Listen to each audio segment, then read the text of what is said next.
예수님께서 잡히시던 날 3년 동안 동고동락을 했던 예수 그리스도의 제자들이 예수님을 떠납니다. 부인합니다. 사도 베드로는 예수님을 모른다고 3번이나 저주까지 하면서 부인하지 않습니까? 예수님께서 나귀를 타시고 예루살렘에 입성하셨을 때 수많은 군중들이 환하며 예수님을 맞이했었습니다. 그러나 같은 사람들이 닷새 후에 예수님을 십자가에 못 박아 죽이라고 외쳐댑니다. 예수님께서 비참한 모습으로 십자가를 지시고 고난받으시고 우리의 모든 죄를 속죄하신 후에 다시 살아나 하나님의 아들 그리스도이심을 입증하시지 않습니까? 그런데 놀라운 것은 제자들과 모든 사람들이 예수 그리스도를 부인하고 또 모른다고 했을 때 두 사람이 예수 그리스도의 시신을 받아다가 장사 지내는 것을 볼 수가 있습니다. 바로 아리마대 요셉과 니고데모였습니다. 요한복음 19장 39절에서 40절 말씀을 다 같이 합독하겠습니다. 요한복음 19장 39, 40절 말씀입니다. 시작. 일찍이 예수께 밤에 찾아왔던 니고데모도 모략과 침향 섞은 것을 100리트라쯤 가지고 온지라. 이에 예수의 시체를 가져다가 유대인의 장례법대로 그 향품과 함께 세마포로 쌌더라. 아멘. 니고데모와 아리마대 요셉은 예수님께서 십자가를 지시기까지 숨어서 믿음을 지킨 사람들입니다.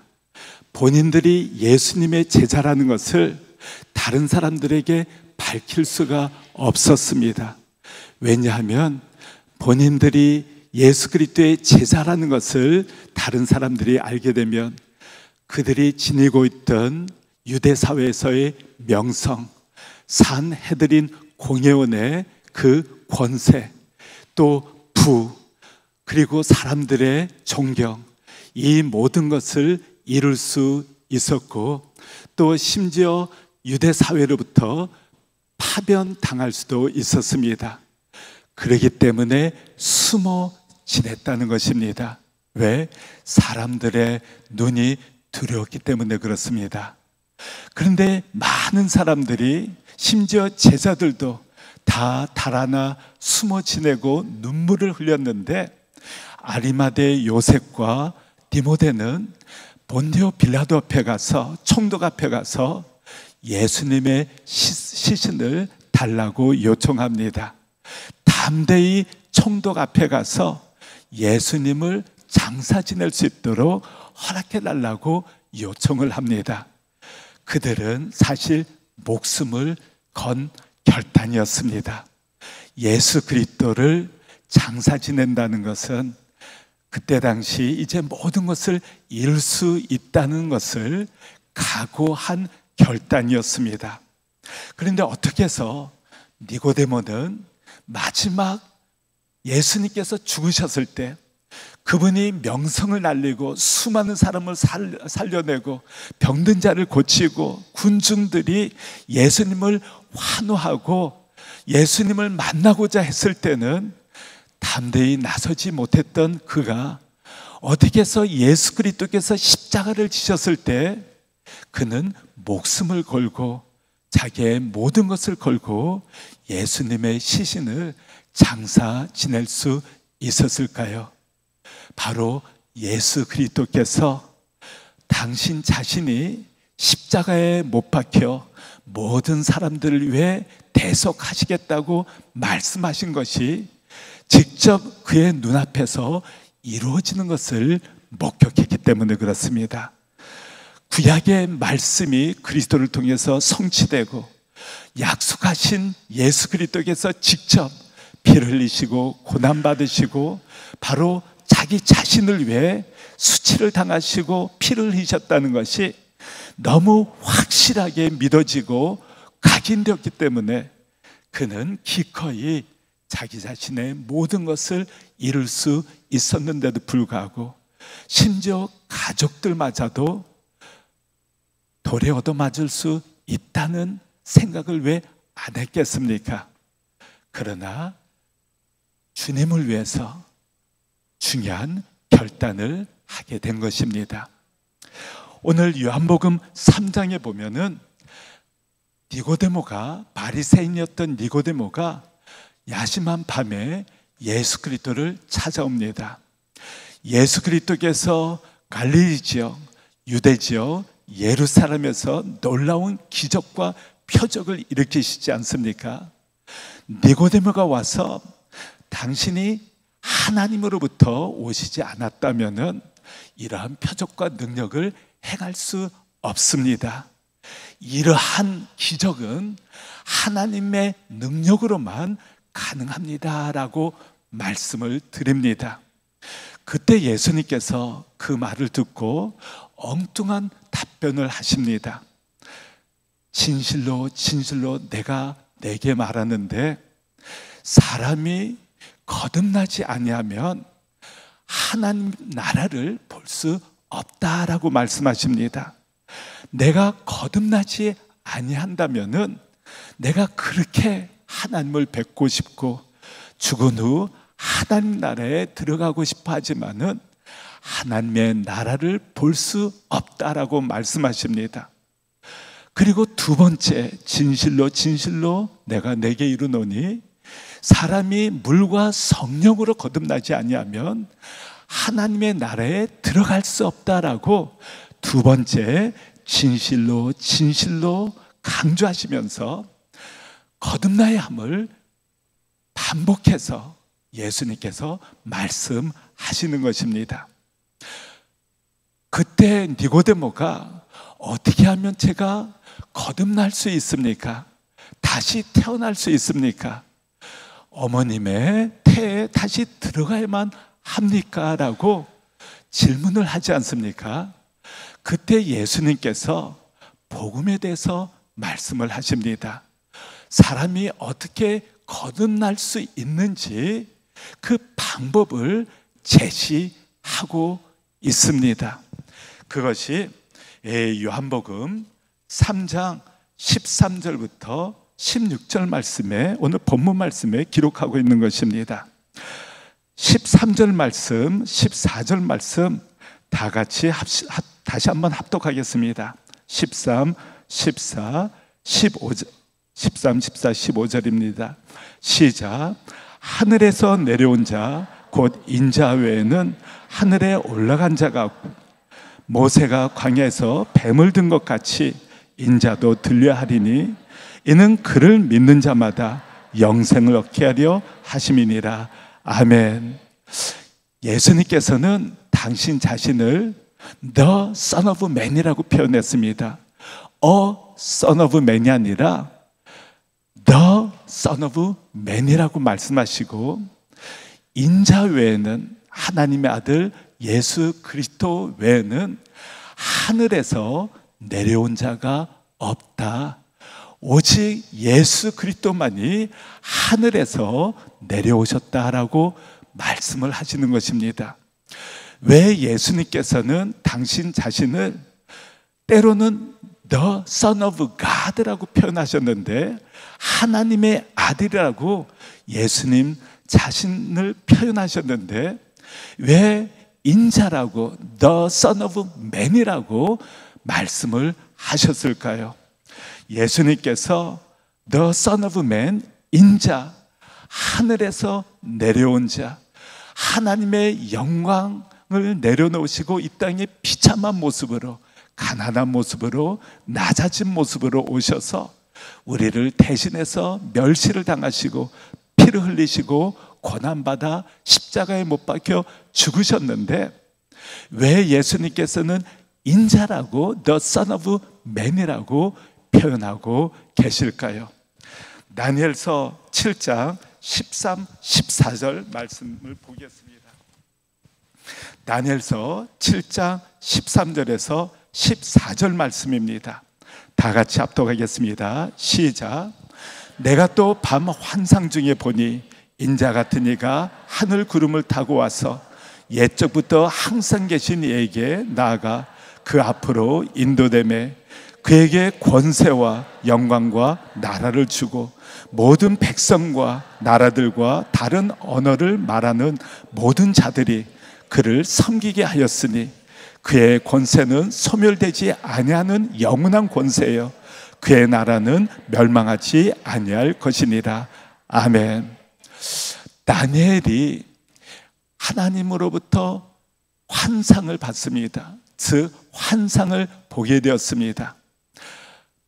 바빌론 제국, 아시리아 제국 후에 바빌론 제국, 바빌론 제국 후에 페르시아 제국, 페르시아 제국 후에 알렉산드리아 제국, 알렉산드리아 제국 후에 로마 제국, 로마 제국 후에 영원히 하나님께서 통치하시는, 주님이 통치하시는 영원한 하나님에 대해서, 하나님의 나라에 대해서 예언을 합니다. 그런데 영원 전부터 계신 보좌에 자정하고 계신 그 하나님 앞에 인자가 와서 어떠한 권세를 부여받습니까? 권세와 영광과 나라를 주고, 권세와 영광과 나라가 이 인자에게 주어졌다라고 말씀하십니다.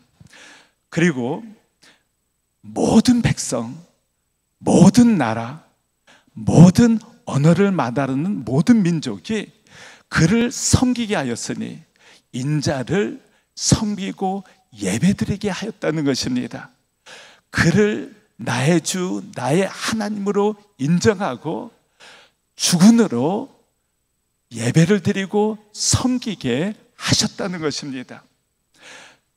그리고 그의 권세는 소멸되지 아니하는 영원한 권세요 그의 나라는 멸망하지 아니할 것이니라. 그 인자가 다스리고 통치하는 그 나라는 영원한 나라라는 것입니다. 아시리아 제국, 바빌론 제국, 페르시아 제국, 알렉산드리아 제국, 로마 제국은 한때 흥왕하였지만은 다 사라지지 않았습니까? 그러나 주님께서 인자가 통치하시는 그 나라는 영원한 하나님의 나라이고 그 권세는 멸망하지 아니하는 영원한 권세, 즉 그 주권자는, 그 통치자, 주님 왕 되신 인자는, 그리스도는 영원할 것이다 라고 말씀하십니다. 이 세상의 권세가 아니라 하나님의 권세는, 그 나라의 주권자 되신 그리스도의 권세는 영원할 것이다 라고 말씀하십니다. 예수님께서는 바로 당신 자신이 The Son of Man, 그 인자다라고 말씀하십니다. 그 영광과 권세와 나라의 주권자 되신 그 인자가 하나님의 그 영광, 하나님 나라에서 통치하시는 그 영원한 인자, 주권자, 왕 되신 하나님의 아들 그리스도께서 그 영광을 내려놓고 이 땅에 오셨다는 것입니다. 하나님의 아들이 이 땅에 오셨다는 것입니다. 그 이유가 무엇입니까? 바로 모든 사람들을 하나님으로부터 인도해서 영원한 생명, 하나님의 자녀, 하나님의 나라를 유업으로 있게 만드는 권세를 부여하기 위해서, 영원한 생명을 부여하기 위해서, 영원한 지옥과 심판에서 하나님의 나라로 인도하시기 위해서 주님께서 이 땅에 오셨다라고 설명을 하고 계십니다. 어떻게 구원을 받을 수 있습니까? 그것이 14절에 기록하고 있습니다. 오직 인자만 하나님의 나라에서, 하늘에서 이 땅에 오셨는데 그 인자가 어떻게 죽게 되는지, 십자가에 못 박혀 고난을 당해야 되는지 말씀하고 있는 것입니다. 모세가 광야에서 뱀을 든 것 같이 인자도 들려야 하리니, 모세가 광야에서 뱀을 든 것 같이 인자도 들려야 한다라고 말씀하고 있습니다. 여러분들이 민수기 21장 8절에서 9절 말씀 합독하겠습니다. 민수기 21장 8절에서 9절 말씀입니다. 시작. 여호와께서 모세에게 이르시되 불뱀을 만들어 장대 위에 매달아라. 물린 자마다 그것을 보면 살리라. 모세가 놋뱀을 만들어 장대 위에 다니 뱀에게 물린 자가 놋뱀을 쳐다본 즉 모두 살더라. 아멘. 모세의 리더십하에 약 250만 되는 이스라엘 백성이 출 이집트를 하지 않습니까? 그리고 약 39년이라는 긴 세월 동안 광야에서 생활을 하게 됩니다. 낮에는 구름 기둥, 밤에는 불 기둥, 그리고 아침마다 만나를 공급하십니다. 그리고 때로는 메추라기를 공급하십니다. 하나님의 인재를 직접 이스라엘 백성들은 목격할 수 있었고 또 놀라운 기적들도 직접 목격하게 됩니다. 하나님께서 살아계시다는 것, 하나님께서 직접 말씀하시고 드러내 주셨는데도 불구하고 마라로부터 시작해서 지속적으로 불평, 원망을 쏟아내지 않습니까? 하나님께서 기적적인 방법으로 이스라엘 백성들이 사막에서 살 수 있도록 역사하셨는데도 불구하고 불평, 원망을 끊이지 않고 쏟아붓습니다. 이제 40년 차 되었을 때 이스라엘 백성들이 39년 동안의 광야 생활을 마감하고 에돔을 우회해서 모압으로 올라가 모압 평지에서 마지막 모세가 느보산에서 이스라엘 백성, 이스라엘 다음 세대에게 신명기의 말씀을 전하게 됩니다. 그런데 에돔을 우회하기 전에 이스라엘 백성들이 또 불평, 불만을 쏟아놓습니다. 우리가 이집트에서는 먹을 것이 많았다. 고기도 있었고 야채도 있었고, 그런데 이 광야 생활하면서 우리는 만나 메추라기까지 못 먹었는데 이거는 이제 질렸다라고 성경에 보면은 그들이 하나님과 모세 그들에게 불평하고 원망을 쏟아내고 대적했다라고 성경은 기록합니다. 모세와 아론에게 대적했을 뿐만 아니라 하나님께 원망을 쏟아 부은 것입니다. 그러자 하나님께서 불뱀을 보내셔서 불뱀에 물린 자마다 한 사람 한 사람씩 죽어나갑니다. 그러자 이스라엘 백성들이 모세에게 부탁하지 않습니까? 간청합니다. 하나님께 기도해서 우리를 살려주십시오. 우리가 잘못했습니다. 하나님께 범죄하였고 당신에게도 범죄했습니다. 우리를 용서해 주십시오. 하나님께 간청해 주십시오라고 간절한 마음으로, 애타는 마음으로 부탁을 합니다. 당연하지 않습니까? 불뱀에 물린 자마다 죽어나갑니다. 사랑하는 자식들, 부모들, 친구들, 동료들이 옆에서 쓰러져 나가는 것입니다. 그때 모세가 하나님께 불쌍히 여겨달라고 기도를 합니다. 그러자 하나님께서 놋뱀을 만들어 장대 위에 달아라. 누구든 그 놋뱀을 바라보는 자는 나음을 받을 것이다 라고 하나님께서 말씀하십니다.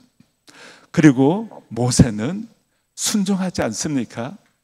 놋뱀을 만들어서 장대 위에 달고 하나님께서 이 놋뱀을 바라보는 자는 모두 나음을 주신다고 선포하셨습니다. 약속하셨습니다 라고 이스라엘 백성들에게 고하자 이스라엘 백성들이 뱀에 물린 자들이 그 놋뱀을 바라보기 시작합니다. 상식적으로 여러분 생각은 어떠십니까? 여러분 같으면 모세가 여러분 이 놋뱀을 바라보시면 낫습니다, 살아납니다, 죽지 않습니다라고 외쳤을 때 합리적인 생각, 논리적인 생각으로 그것이 타당하다고 생각하십니까? 내가 죽어가고 있는데 장대에 달린 노뱀을 바라보면 낫는다라고 선포한 하나님의 말씀을 여러분들은 믿겠습니까? 말도 안 된다고 생각하시겠습니까? 상식적으로는 말도 안 됩니다. 그러나 놀라운 것은 그 노뱀을 바라본 자는, 즉 하나님의 말씀, 모세를 통해 선포되어진 하나님의 말씀을 믿고 그 노뱀을 바라본 자는 한 사람 예 없이 성경은 모두 살더라라고 말씀하고 있습니다. 한 사람 예 없이 그 노뱀을 바라본 사람은 모두 낫더라, 살아난 것입니다.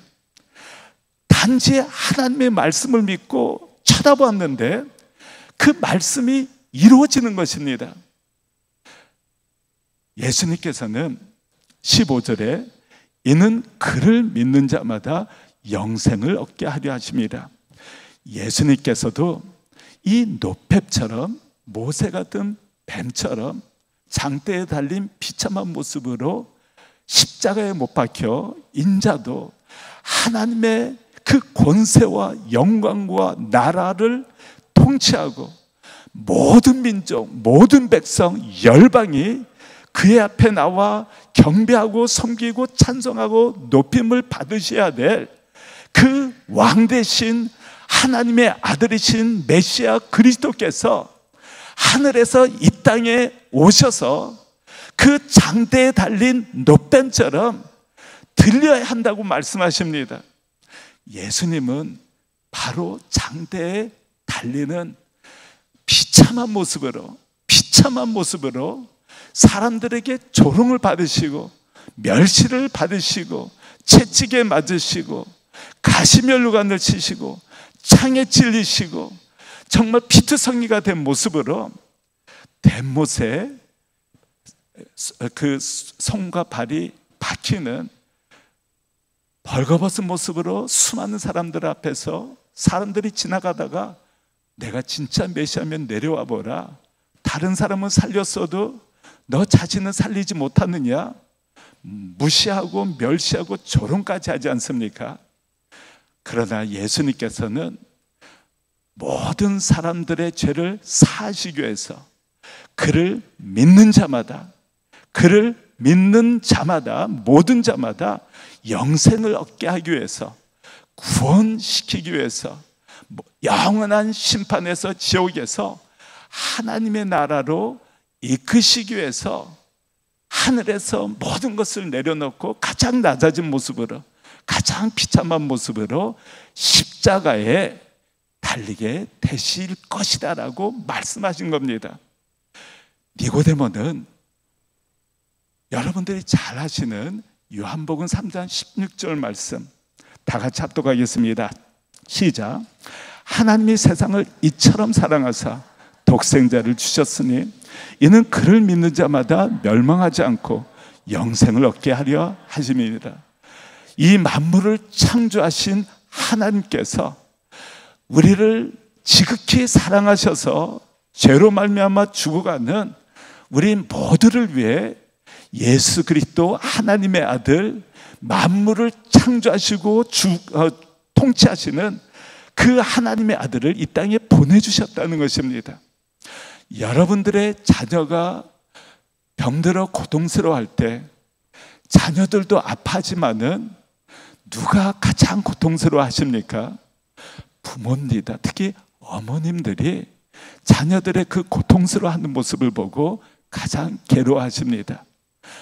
아버지들이 가장 고통스러워 하십니다.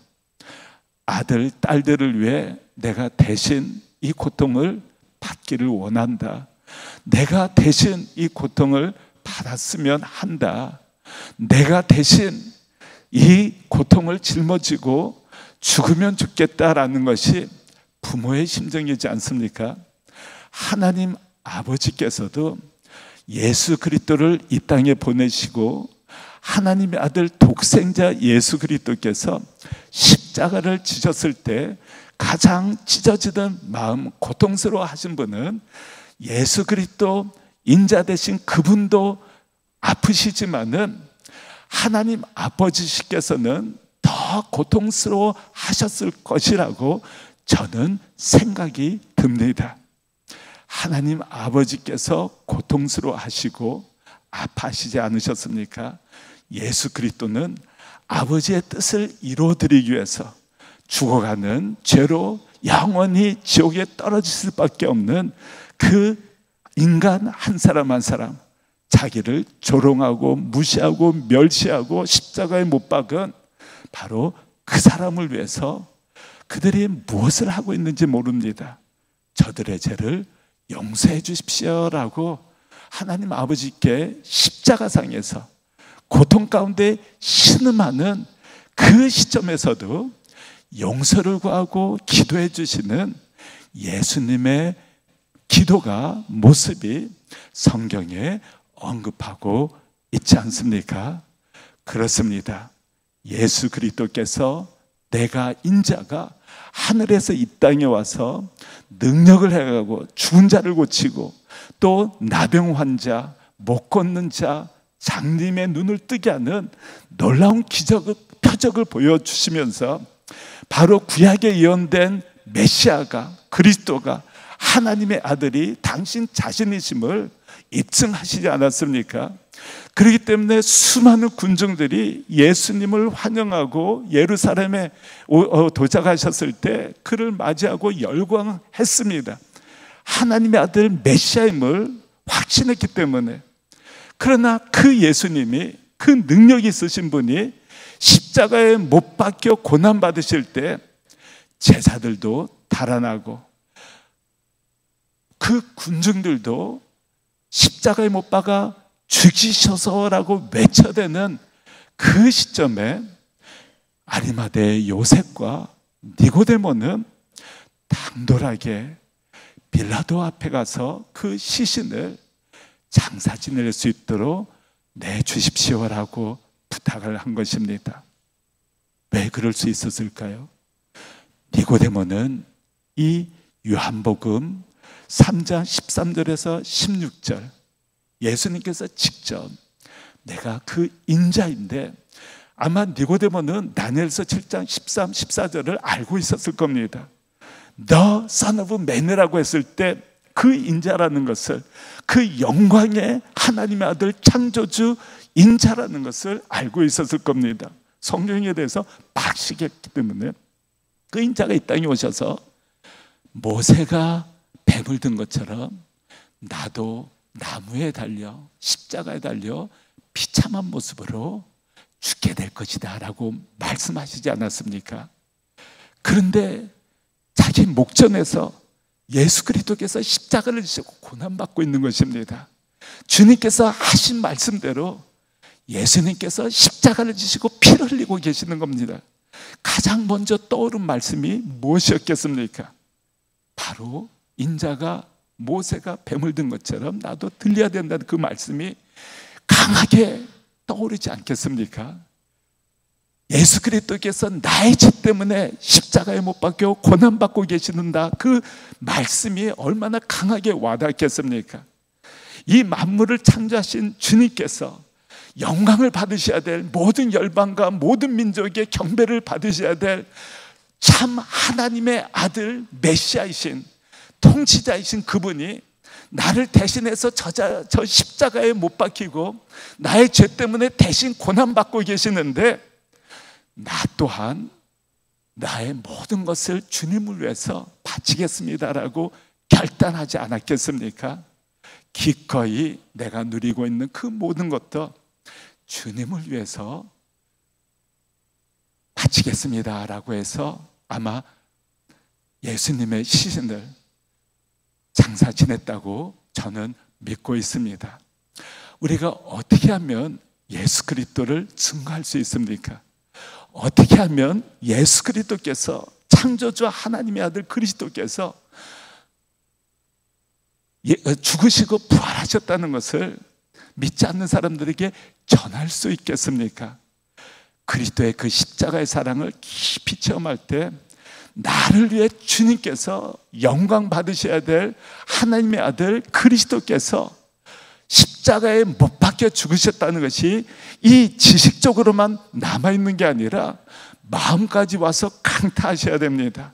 눈물을 흘리시면서, 정말 펑펑 눈물을 흘리시면서 나를 위해서 죽으신 예수님이 지식으로 남는 것이 아니라 우리의 마음을 치고, 정말 나같이 더럽고 추악하고 허물 많은 자를 위해서 주님께서 죽어주셨고 채찍에 맞으시고 고난받은 것이 강하게 성령 하나님의 감동으로 와닿을 때, 전도하지 말라라고 해도 전도하게 되고, 섬기지 말라고 해도 주님의 은혜와 사랑이 너무 크기 때문에 전하게 되고 섬기게 되고 증거하게 되고, 딱 한 번만, 내 소원이니 딱 한 번만 교회에 와달라고 간청을 하게 됩니다. 혹시 남편분, 아내분이 교회 다니지 않으십니까? 생일 때 나를 위해서 선물 필요 없다, 딱 한 번만 교회에 와달라, 내가 만날 하나님을 꼭 한 번만 믿어달라. 친구에게도 마찬가지입니다. 한 번만 꼭 와서 예수님을 꼭 믿어달라, 꼭 믿고 나같이 하나님의 그 은혜, 사랑을 체험하면 좋겠다라고 간절한 마음으로 주님의 사랑과 은혜, 감동을 받게 되면은 전할 수 있게 됩니다. 사실 전도는 우리가 명령한다고 해서 뭐 의무, 책임감 이렇게 해서 전도가 사실 이루어지기가 쉽지 않습니다. 그러나 살아계신 하나님의 사랑, 은혜를 깊이 체험하게 되면 하나님에 대한 소망이 생기게 되고, 주님의 가장 중요하고 큰 소원, 주님께서 이 땅에서 장대에 달린 목적, 우리를 살리고자 하시고 구원하시가 하시는 예수님의 마음, 소원 드리자라는 마음으로 우리가 살아가게 된다면은 자연스럽게, 우리의 삶 가운데 자연스럽게 예수님을 전하게 되고, 다른 사람을 섬기게 되고, 한정은 권하는 데 귀하게 쓰임받을 수 있게 됩니다. 우리 이 김한구 목사님께서 제 사역에 대해서 한번 소개해 주십시오라고 말씀을 해 주셨습니다. 제가 준비는 안 했었지만은 우리 자신과 우리 교회 공동체가 사실 사명이 있습니다. 주님께서 이 땅에서 십자가를 지신 목적, 그것은 한 영혼 한 영혼이 구원받는 것인데, 주님께서 마지막 승천하시기 전에 유언적 메시지는 너희가 예루살렘에서 복음을 전하고 또 온 유대에서 복음을 전하고 사마리아에서 내 증인이 되고 땅 끝까지 가서 복음을 전하고 제자 삼고 하나님의 살아계신 자녀로 삼아라. 이것이 마태복음 28장, 마가복음 16장, 누가복음 24장, 사도행전 1장, 요한복음 21장에 강조되고 강조되어 있습니다. 즉 우리의 가장 실천해야 될, 지켜내야 될 예수님의 분부는 땅끝까지, 이곳 KT 지역으로부터 텍사스와 열방 가운데 복음을 전하는 것이 우리 자신이 존재하고 우리 교회가 존재하는 이유요 목적이라는 것입니다. 우리가 항상 잊지 말아야 될 것은 우리 존재 목적은 영혼 구원이다라는 것을 항상 마음에 새기셔야 됩니다. 예수님께서 십자가에 못 박혀 죽으시기 전날 밤 제자들과 마지막 주의 만찬을 나누시지 않습니까? 그때 강조하신 세 계명이 무엇입니까? 내가 너희를 사랑하는 것처럼 너희도 서로 사랑하라는 명령이었습니다. 예수님께서 십자가를 지신 그 사랑으로, 예수님께서 여러분들을 위해 대신 고난받으신 그 사랑으로 서로 사랑하고 또 믿지 않는 사람들에게 그 사랑을 실천하라고 명하셨습니다. 그것이 세 계명이고 지상 대분부인데, 사실 모든 계명과 명령은 그 두 계명에 집약되어 있습니다. 하나님의 사랑으로 다른 사람을 사랑하고 복음을 증거하는 것입니다. 그래서 우리가 이 지역에서, 휴스턴 지역에서 복음을 전하는 것도 중요하지만은 지금 이 휴스턴 지역에 수많은 민족들이 찾아와 같이 우리 이웃으로 살아가고 있습니다. 윌리엄 캐리는 1793년도에 4개월에 걸친 항해 끝에 인도에 가서 복음을 전하고 하나님의 나라를 확장시키 나가지 않았습니까? 그는 40년이라는 긴 세월 동안 한 번도 영국으로 돌아간 적이 없습니다. 그 땅에 묻힐 정도로 목숨을 바쳐 가족들이 죽고 사랑하는 아내가 죽어가면서 그 민족을 위해서 피를 흘렸습니다. 그곳에 묻혔다는 사실입니다. 그런데 지금은 우리가 4개월 동안, 그리고 그곳에 가서 일평생 복음을 전하다가 죽지 않아도 괜찮습니다. 왜냐하면 그때 미전도 정정, 복음을 한 번도 듣지 못한 그 종족들이 지금 휴스턴에 엄청나게 그 이주해 와서 함께 살아가고 있기 때문에 그렇습니다. 우리가 먼 아프리카, 중동까지 가지 않다 하더라도 아프간 난민이 이웃으로 살아가고 있고, 중동 사람 모슬렘들이 이웃에 살아가고 있습니다. 또 남미, 아시아, 베트남, 특히 이 휴스턴 지역은 베트남 인구가 적어도 20만은 넘는다고 듣고 있어요. 24만인가 25만 정도 되거든요. 유니버시티 오브 휴스턴은 미국 대학 중에서 베트남 학생 수가 가장 많은 대학입니다. 5천 명이 된다 그럽니다. 그리고 베트남의 고위 관직자 자녀들이 이 유니버시티 오브 휴스턴에 와서 공부를 하고 돌아갑니다. 우리가 직접 베트남에 가지 않는다고 할지라도 유니버시티 오브 휴스턴 학생들에게 복음을 전하고 그 사람들이 제자로 거듭난 후에 다시 베트남으로 돌아가게 되면 고위 공직자 자제분들이 많거든요. 유니버시티 오브 휴스턴에 닥터 융팸 교수님이 계십니다. 엔지니어링 교수님이신데 그분은 캠퍼스에서 매주 한두 번 학생들하고 같이 나가서 복음을 전하십니다. 그렇게 복음을 전하고 또 선교 사역을 하시는데 또 세계 곳곳에 다니시면서 전도 폭발 훈련을 하십니다. 그런데 하루는 이제 단기 선교팀을 이끌고 베트남 공항에 딱 도착했는데 큰 리무진이 그 커스텀 오피스로 통과하지 않고 비행기에서 내리자마자 리무진에 타서 외무부 장관 사택에 딱 도착했다 그럽니다. 바로 그가 가르쳤던 그 학생이 외무부 장관 자녀여서 그렇습니다.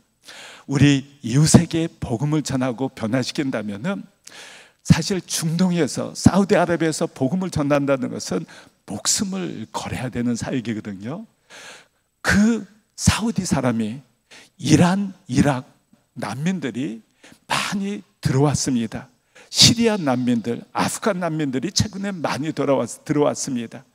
모슬렘들에게 복음을 전하려면 목숨을 걸어야 되는데 그분들이 휴스턴 곳곳에 이웃, 우리가 동행하는, 함께 살아가고 있는 그러한 이웃이 되었다는 것입니다.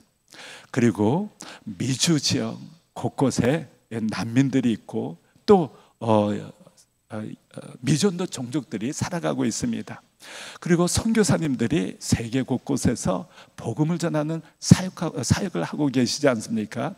여러분들의 기도, 여러분들의 지원, 여러분들의 후원, 여러분들의 격려, 또 그분들이 휴스턴을 방문하시게 되고 외롭게 사역하시거든요. 선교사님들에게 물어보면 가장 힘든 점이 무엇입니까? 라고 묻게 되면 물론 재정적으로도 힘들 때도 있고 또 복음 전하는데 가장 힘든 것 중에 하나가 열매가 없는 것, 그 중동 지역, 모슬렘 지역에서 사역하게 되면 5년, 10년이 돼도 열매가 없는 것이 너무 고통스럽고 어렵다라고 말씀하십니다. 그런데 그 무엇보다도 외롭다. 5년, 10년, 15년, 20년 지나면서 외롭게 이제 잊혀진 사람으로 그곳에서 사역하고, 어떤 선교사님은 30년, 40년 사역하고 계시는 분도 계시지 않습니까?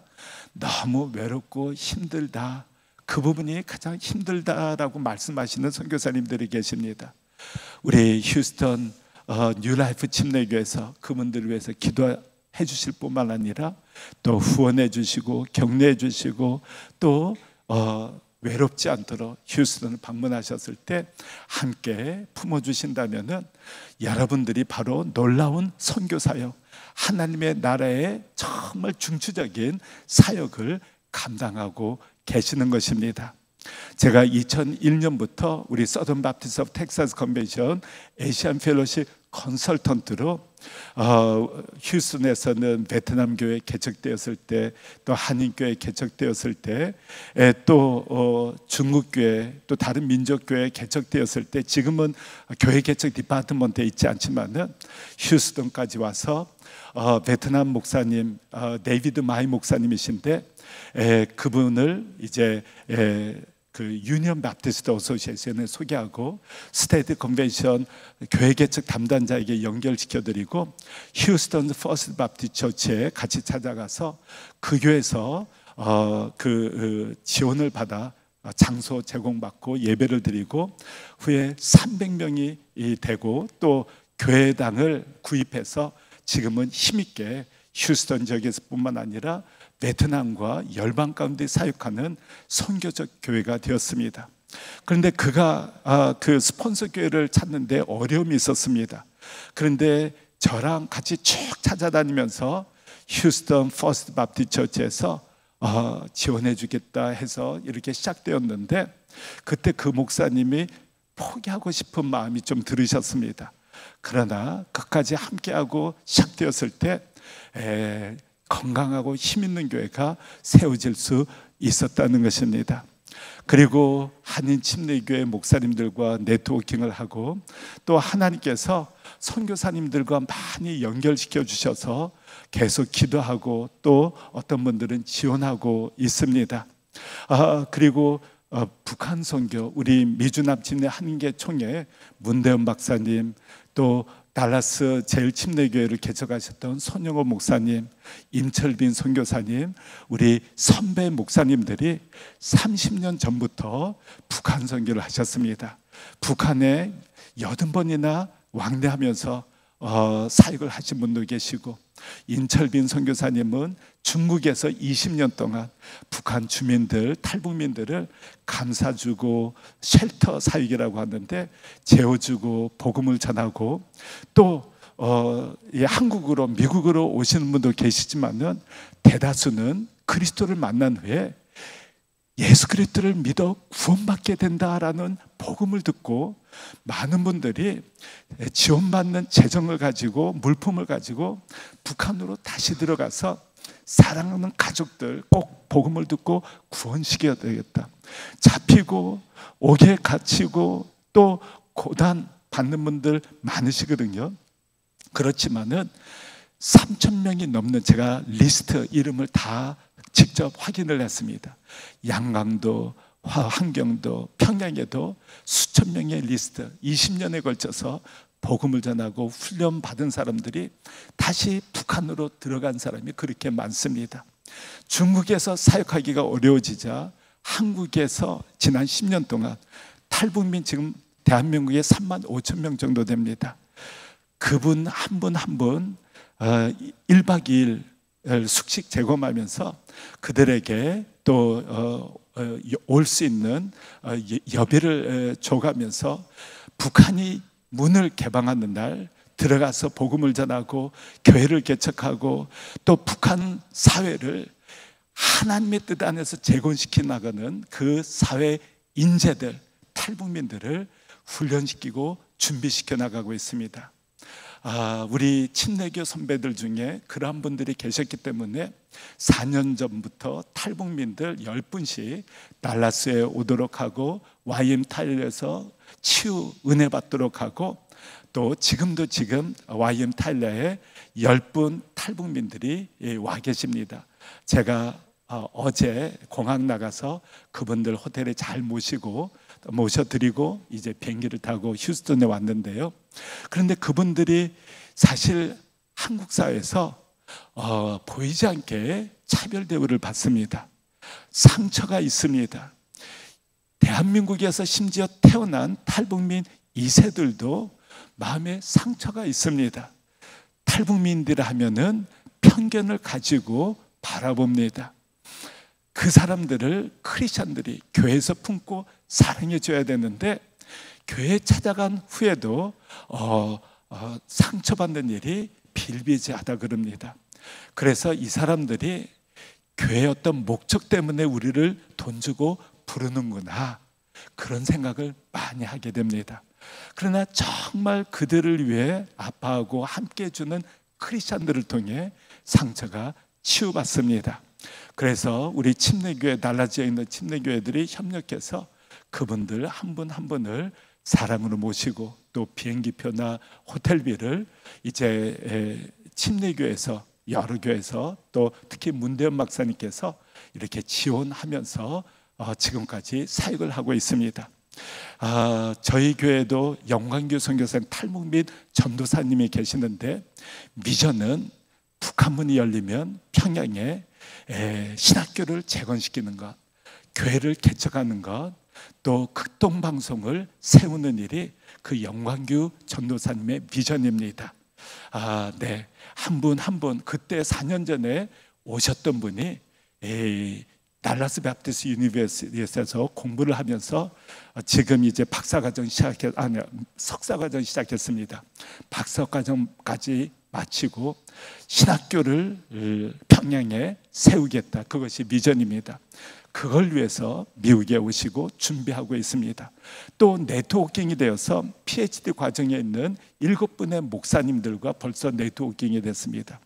평양 문이 열리는 날 다 같이 들어가서 평양신학교 재건시키자라고 준비하고 있는 분이 그렇게 많습니다.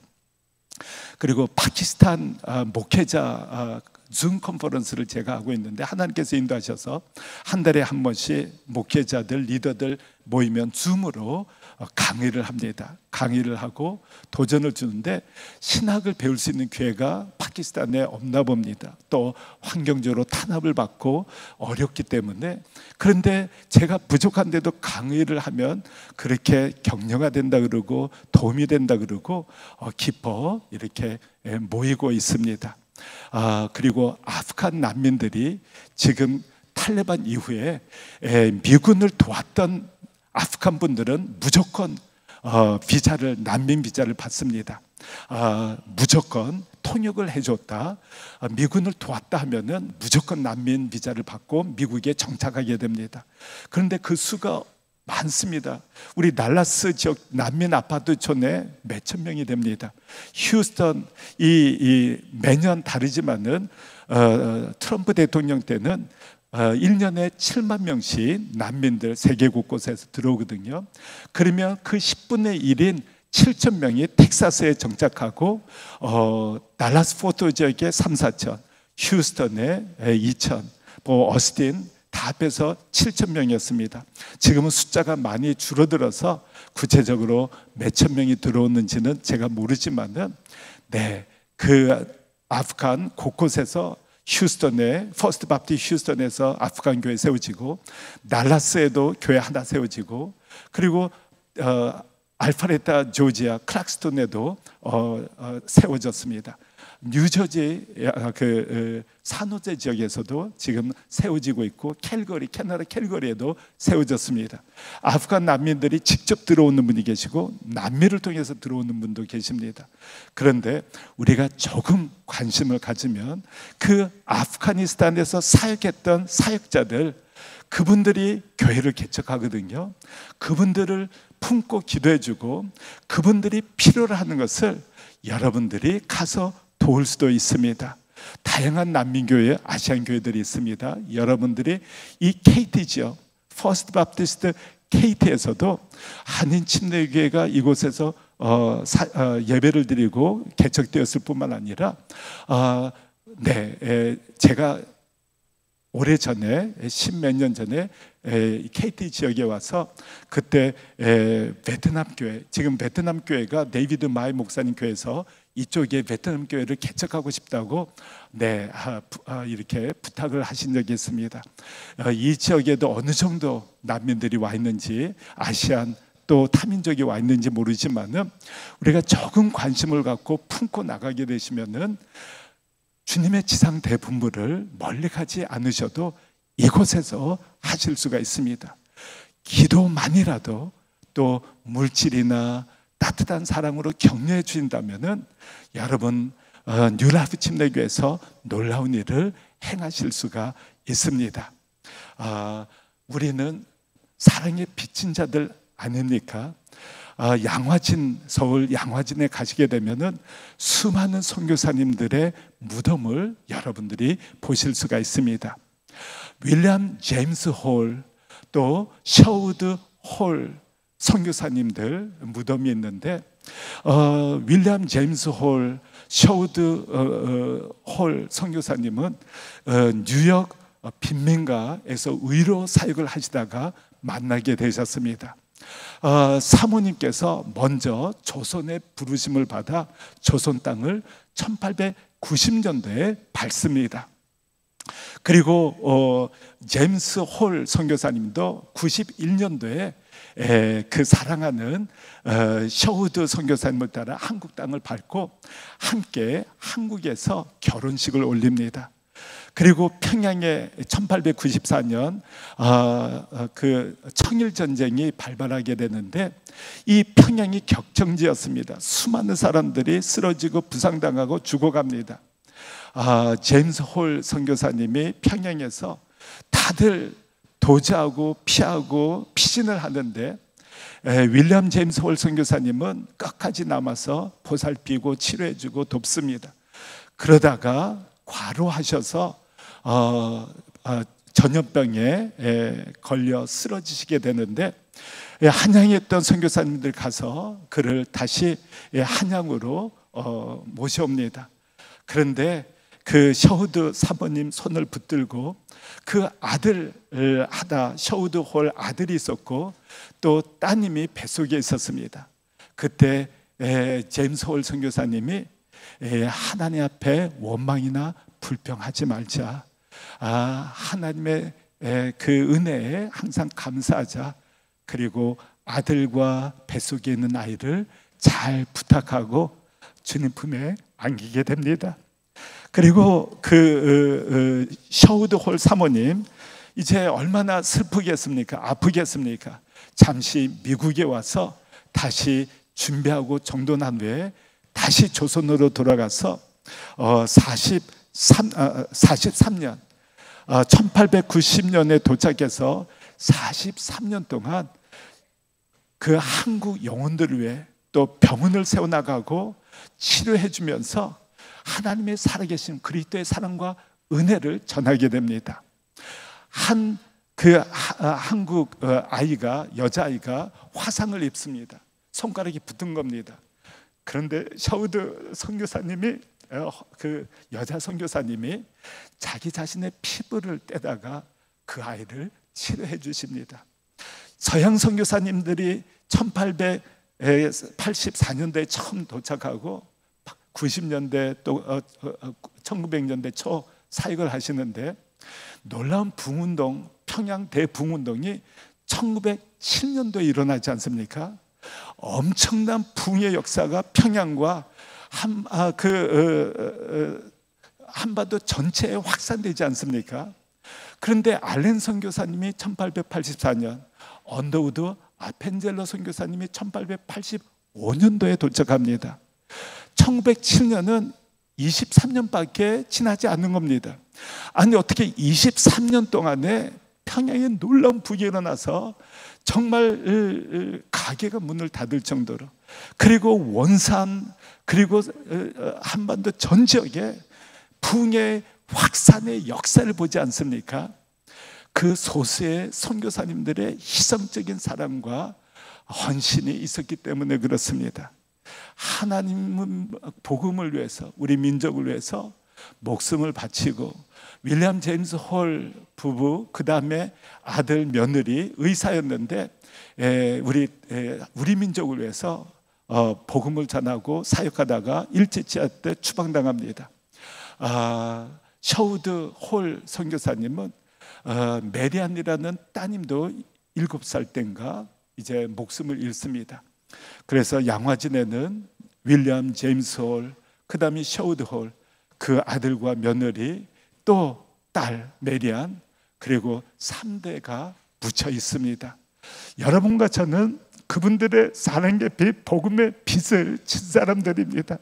우리 자신만을 위해서, 우리 민족만을 위해서 사역하는 것이 아니라 주님께서 품었던 열방을 가슴에 품고 이곳 휴스턴에서 열방을 위해 복음을 전하고 사랑을 실천하고 제자를 삼게 된다면은 여러분들 통해 열방이 변화되는, 또 이곳 휴스턴에 놀라운 민족교회들이 세워지는 하나님의 역사가 일어나게 될 것입니다. 주님의 역사가 우리 뉴라이프 침례교를 통해 놀랍게 일어나 정말 빛을 발하는 휴스턴에서, 텍사스에서, 우리 미주에서 정말 빛나고 선한 영향을 미치는 우리 휴스턴 뉴라이프 침례교회 되시기를 우리 주 예수 그리스도 이름으로 간절히 축원합니다.